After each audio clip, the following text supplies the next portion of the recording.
नमस्कार यूट्यूब मो दृष्टि और दिगंत चैनल को समस्त बहुत बहुत स्वागत। अनेक दिन पर आज मोर पुणी आविर्भाव से चिराचरित कथा केते बखाणी तुम मान सामने जहाँ भी हो। मोर असुविधाटा हो बेसी समय बसी पारे ना, टिके भल लगे बसी पारे। एबे टिके भल लगुच से बसी आउ करुची केते दिन जीव देखा। तुम्हें मैंने ये अवस्था भी मत ग्रहण करूथबो बोली मोर विश्वास।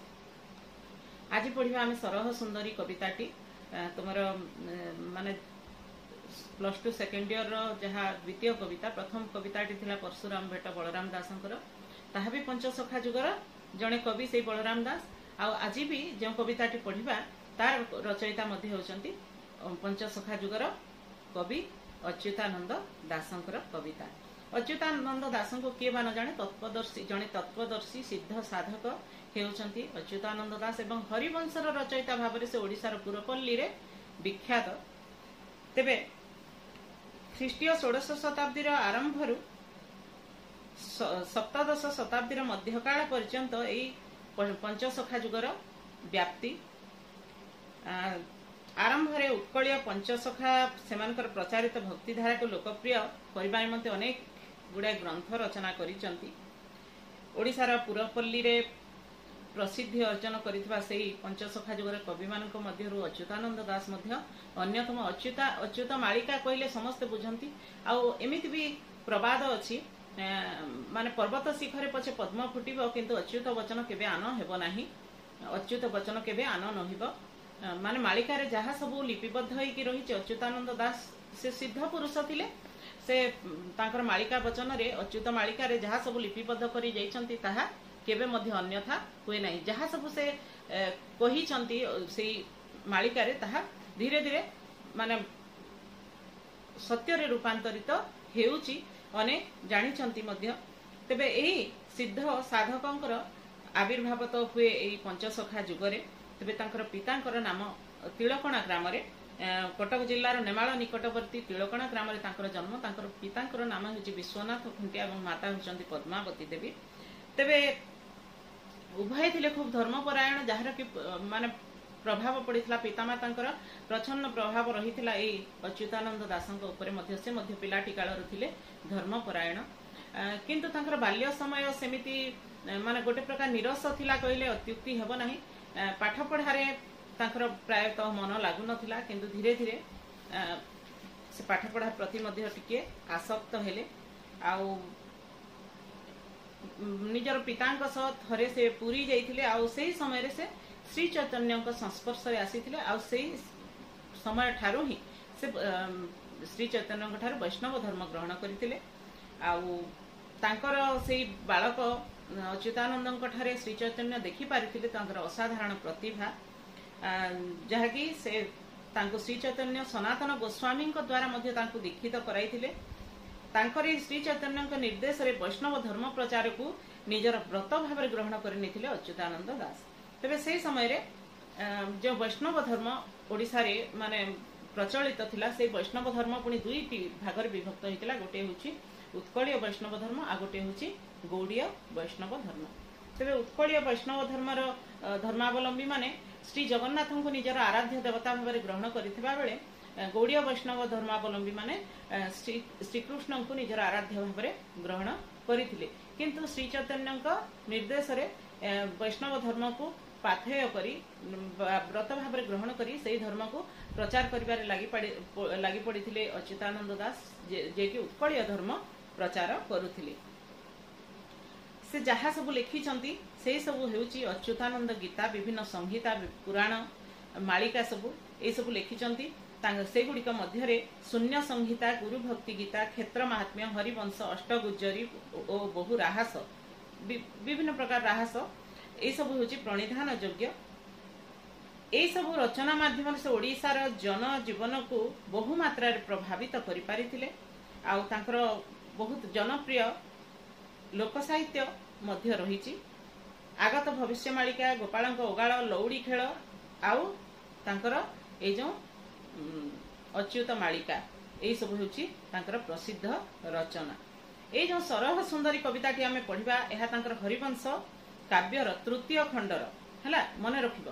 हरिवंश काव्यर तृतीय खंडर प्रथम अध्याय आसी हरिवंश काव्यर तृतीय खंडर प्रथम अध्याय आसी आउ साधारणतः सरह सुंदरी को गोटे माने सुंदरी नारी भाव चित्रण कर सुंदरी कहले जड़े प्रश्न मध्य करथिले कमेंट बॉक्स रे लिखिथिले मैडम सरह सुंदरी सरह शब्दर अर्थ कौन प्रकृत रे सरह शब्दर अर्थ होची मु तांको एथि पई से माने कमेंट रिप्लाई रे आंसर टी देई नथिली काहे ना गोटे धाड़ी रे किबा गोटे शब्द किबा गोटे धाड़ी रे ताहा से उत्तर टी सीमित नुहे आउ वीडियो रे परवर्ती वीडियो रे मु तार आलोचना करबी जहा फल कि से बुझी पारबे बोली मु सेति पई तार उत्तर देई नथिली आउ से वीडियो निश्चित भाव में देखिए बोली मोर विश्वास आ देखिले निश्चित भाव में जानी पारबी जे सरह शब्दटीर अर्थ कौन सरह शब्दटीर अर्थ होची सर्वोत्कृष्ट बास माने जहा पाखरे माने सर्वगुण संपन्ना नारी जीए ताकू कहा जाए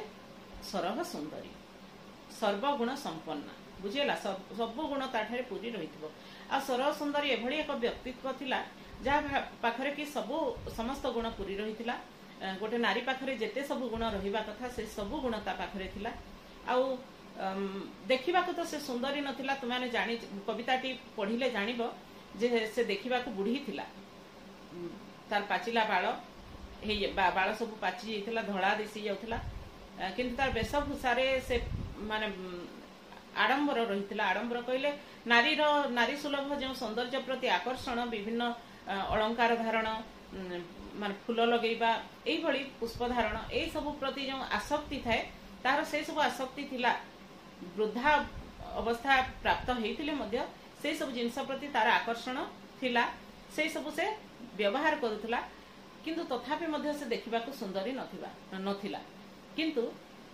ता देहरे समस्त गुण पूरी रहितिला सर्वगुण संपन्न नारी हिसाब रे ताकू कहा जाय सरह कहा जाय कविता रे सरह सुंदरी बोली आ से सरह सुंदरी एई कविताटी रे कवि एभली भाव उपस्थापना करिसंती जे कि गोटे राधा कृष्ण माने मुख्य भूमिका रे अवतीर्ण हिची कहले अत्युक्ति हेबो नाही एई कविता रे सरह सुंदरी राधा कृष्णंकर मिलनकारिणी दूती भाव रे चित्रण करिसंती एठारे कवि ताहले कविताटी आम आरंभ करबा आ जे भी पचारि थिले माने एई प्रश्नटी सरह शब्दटर अर्थ कोन से तार अर्थ भला भाव रे बुझी जाइतबे मोर विश्वास आ मु भावे अनेक मध्य विश्वास करती जे जदि गुण अच्छी रूपर प्रयोजन किछि नाही गुण थिले रूपरे की अच्छी प्रयोजन जदि पाखरे गुण नथिबो ना जेते रूप थिले मध्य जेते सुंदरी थिले मध्य ताहा मूल्यहीन अटे सुंदरता को लेकिन आम कौन करबा जदि ता पाखरे दुर्गुण सब भरी रहितबो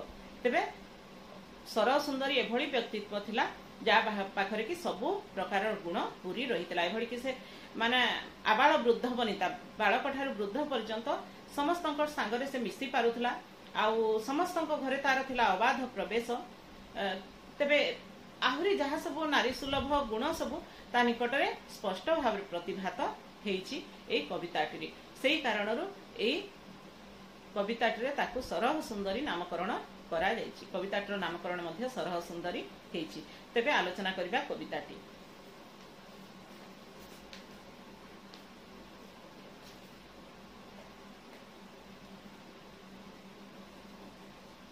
कविताटी आगर मध्य मु आलोचना करिछि किंतु जो माने भी मो प्लेलिस्ट करी नाही सेति पे अनेक जानी भी पारु नाहंती सेही कारणरू मते आउ थरे आलोचना करबा पे पडुछि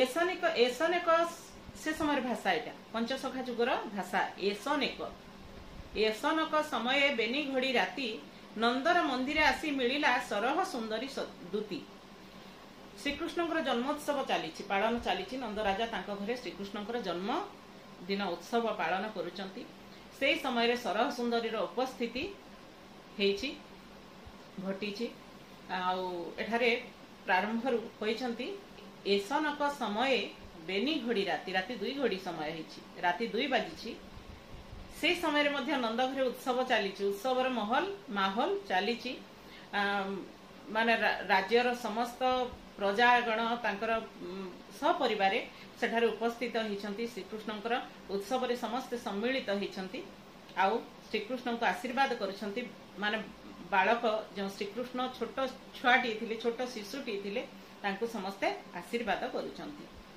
एई भली समय रे एक समय रे राति जेतेबेले कि 2 घड़ी समय 2टा बाजिची से समय आसिक उपस्थित होईची एई सरह सुंदरी। नंदर मंदिर आसी मिलिला सरह सुंदरी दूती। मंदिर कहले गृह, नंदर गृह रे आसिकरी नंदर मंदिर रे आसिक उपस्थित होईची सेई सरह सुंदरी नामक दूतीटी। तनु श्यामल वर्ण बयसे मतुआल दंत विहुने मुख पाकला लंब बाळ। तनु श्यामल वर्ण बयसे मतुआल, तनु श्यामल वर्ण तार शरीर रंग शरीर वर्ण होउची श्यामल वर्ण, माने पूरा कला कह ना किंबा गोरा मध्य कह ना, श्यामल वर्ण। श्रीकृष्ण वर्ण जो भली से भलिया श्यामल वर्णर सामली सामली जहाँ को कहती से भलिया श्यामल वर्णर थिला से तार शरीर। कहार शरीर? सरह सुंदर शरीर एवं बयस मतुआल, माने बयस मादकता पूरी रही। तार बयस जदिओ अधिक हो जाइथिला तथापि मध्य सेथिरे तार चंचलता थिला। साधारणतः वृद्धावस्था प्राप्त हेले शरीर शिथिल हो जाए, अंग प्रत्यंग शिथिल हो जाए, काम करने को इच्छा हुए नहीं, किंतु से भली कौनसी लक्षण प्रकाश पाउनथिला सेई सरह सुंदरी निकटरे।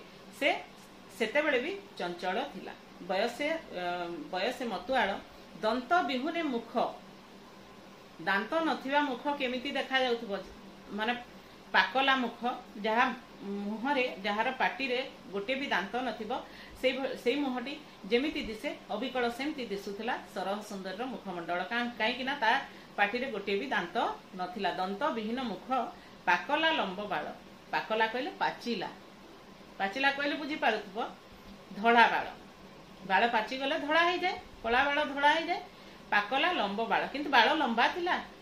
नारी मानकर बाळ साधारणतः लंबा थाए। आजिकल सिना विभिन्न स्टाइल रे काटी दउचंती, बब हेयर करूचंती, आउ माने पिला मानक भलिया काटी दउचंती, किंतु से समय रे साधारणतः नारी मान को सुंदर लंबा बाळ ही सुंदर देखा जाय थाए। तेणु तार मध्य सेही भली पाकला लंब बाळ थिला, लंबा बाळ थिला, किंतु ताहा पाची जाइतिला, धड़ा दिसुथिला।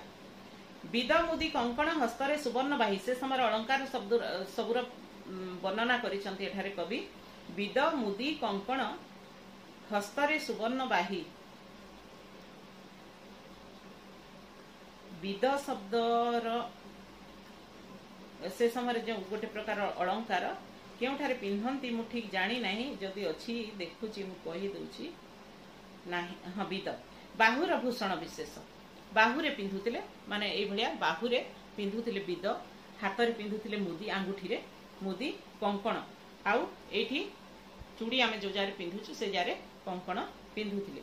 विद मुदी कंकण हस्तरे सुवर्ण बाही, हातरे पुणी सुवर्ण बाही पिंधिथिला। सिहाणी नागरी से नवरसे गुणग्राही। सिहाणी कहले सियाणिया, चतुरी, बहुत चतुरी थिला से। सिहाणी सियाणिया का माने बुझेला। सिहाणी शब्दर अर्थ होची सियाणिया बा चतुरी।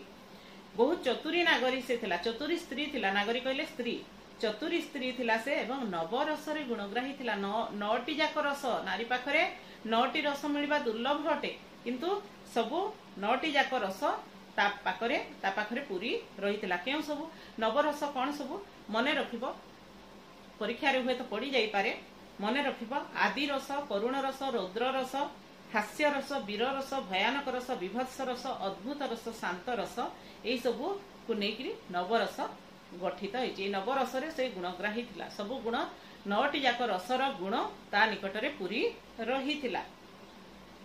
तेबे आज भिडियोटी को आम ये रखा, परवर्ती समय यार परवर्ती भाग आम आलोचना करवा। भिडियोटी निश्चित भाव में तुमको भल लगुव, माने कविताटी निश्चित भाव में तुमको भल लगुव मोर विश्वास। भल लगुले लाइक करने मोटे भूलबनी, अधिक अधिक माने शेयर कर, तुम सांगसाथी समस्ते उपकृत हेबे, समस्ते जानीपारे, बुझीपारे, आउ समस्त काम लगे। तेणु अधिक अधिक शेयर कर। चैनल जदि नुआ थी ताहले सब्सक्राइब निहाती करदेव। रोची परवर्ती समय यार परवर्ती अंश आम आलोचना करवा।